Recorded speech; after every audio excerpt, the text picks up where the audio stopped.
alguna pregunta que tenga. Recuerden que estamos en Biología de los Ecosistemas, ¿sí? Que seguimos manejando los temas relacionados a biodiversidad, que la unidad técnica pedagógica aclaró que nuestra materia, sí, como tiene 6 horas, ya está priorizada porque vamos a trabajar con una metodología de un aprendizaje basado en proyectos y ya hay una priorización, que por eso fue que no estábamos con objetivos, digamos, no habíamos condensado objetivos y que nosotros la vamos a ir adaptando al contexto bajo ese enfoque, ¿sí? Recuerden la biodiversidad y en este momento vamos a trabajar la biodiversidad como red vital. Importante que tengamos esa definición o que vayamos entrelazando lo que vamos a revisar, los contenidos que vamos a revisar. Como siguiente punto, las normas sugeridas en el caso del acompañamiento de clase, las normas de la videoconferencia. Y en este momento, hoy 24 de junio, les pido a todos que revisen el protocolo que debe haber llegado al correo de sus apoderados, donde especifica cómo se van a tomar las medidas para aplicar el acuerdo de convivencia. Por mi parte, yo sé que nunca he tenido inconvenientes con ustedes, pero sí les pido que editemos el perfil, que coloquen una foto de ustedes, preferiblemente con uniforme, y además de tener la foto en el perfil, agreguen, por favor, tengan en cuenta el cuaderno o cualquier otro medio para tomar los apuntes de la clase. Pasamos entonces a la tabla de contenido. Dicha tabla de contenido está basada hoy en la actividad 2. Van a tener que anotar la actividad y al final de esta semana va a haber una actividad que realizar que se llama la biodiversidad como una red vital. Niveles de biodiversidad, especies endémicas, ecosistemas, y esto lo vamos a relacionar con las zonas del país, ¿sí? Principalmente con la zona sur, la zona central y la zona norte. A partir de este momento, entonces, iniciamos lo que es propiamente la clase con la actividad 2, que es la biodiversidad como una red vital. Esto es lo que nos propone el currículo nacional y esto que está propuesto a nivel de currículo lo voy a llevar a una explicación. Paso a paso vamos a ir explicando, voy a irles indicando en qué momento debemos realizar las preguntas y cómo lo vamos a relacionar mediante un modelo o un esquema. Bien. Entonces, lo primero que vamos a trabajar son los niveles de biodiversidad. Y estoy seguro que en algún momento ya se los había indicado, cuando hablamos de niveles de biodiversidad, debemos rescatar el concepto de biodiversidad y recordar que es la diversidad de organismos que se presentan en un determinado lugar, sector, población, grupo, ¿sí? La biodiversidad siempre va a estar asociado a los elementos de un ecosistema, a los elementos bióticos, ¿sí? De ese ecosistema, pero por supuesto van a influir los elementos abióticos, porque depende del clima, de la temperatura, de la altitud, de las condiciones en donde se presente el ecosistema, se van a generar organismos que van a adaptarse a él. Y es por eso que la diversidad se determina a través de niveles. Y esos niveles los podemos representar a través de una diversidad genética, a través de una diversidad de especies y a través de lo que es una diversidad de ecosistemas. Entendiendo como diversidad genética aquella que consiste en la variación de genes dentro de una especie.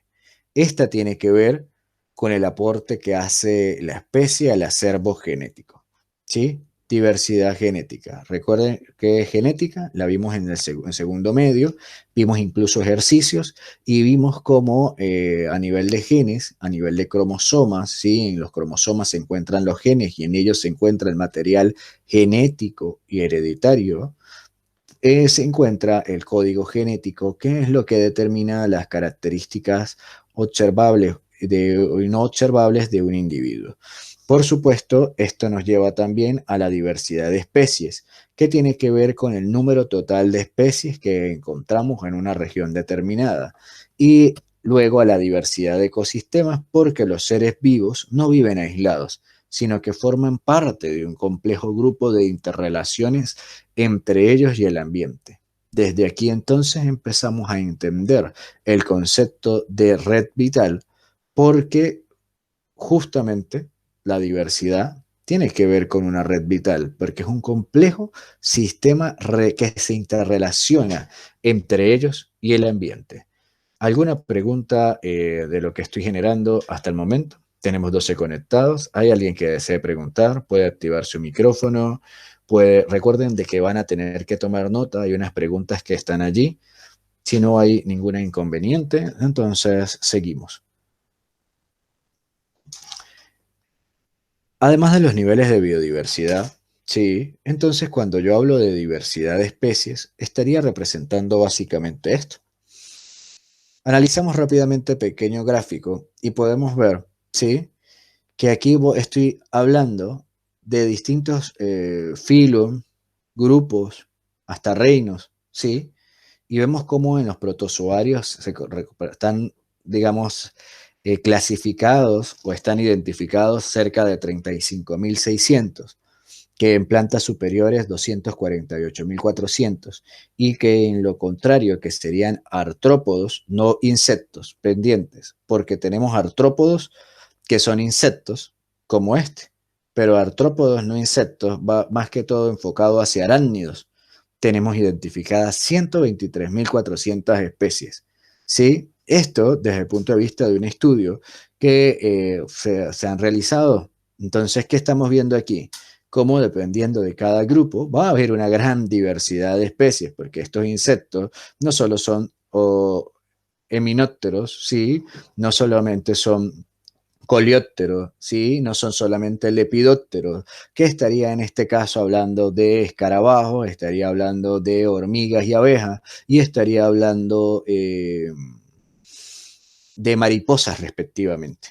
Bien, en cada una de esas categorías que he nombrado van a encontrar especies, y por eso hablamos de la diversidad de especies, ¿sí? Luego hablamos de la diversidad genética, y observen lo que ocurre aquí. Vemos diversos granos. Todos pueden ser porotos, ¿sí?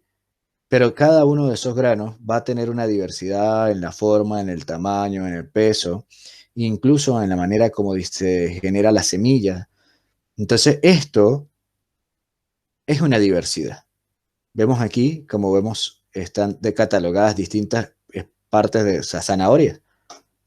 Y genéticamente hay una diversidad. Son distintas.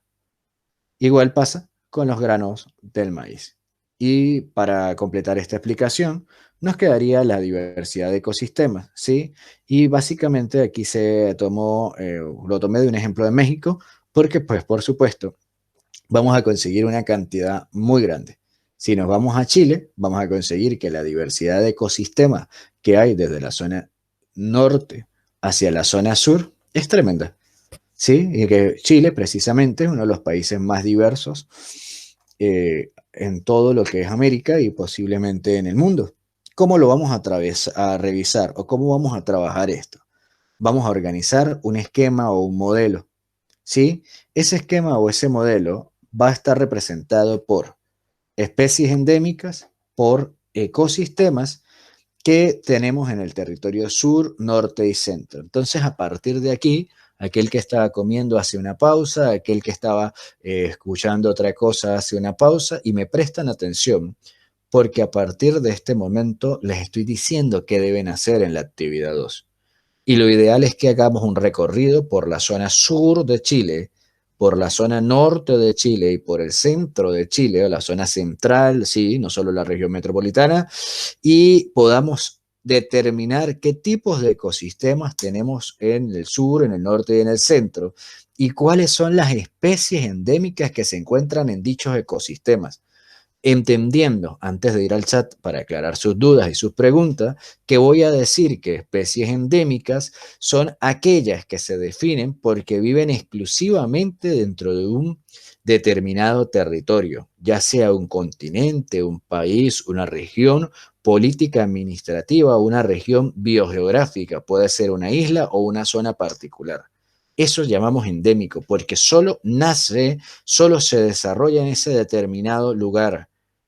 Y, por supuesto, les vuelvo a hablar de ecosistemas. Un ecosistema sería el conjunto formado por los seres vivos y los elementos no vivos del ambiente, que serían los factores bióticos y abióticos, en relación vital que se establece entre ellos. También la ciencia encargada de ese estudio, recuerden que es la ecología.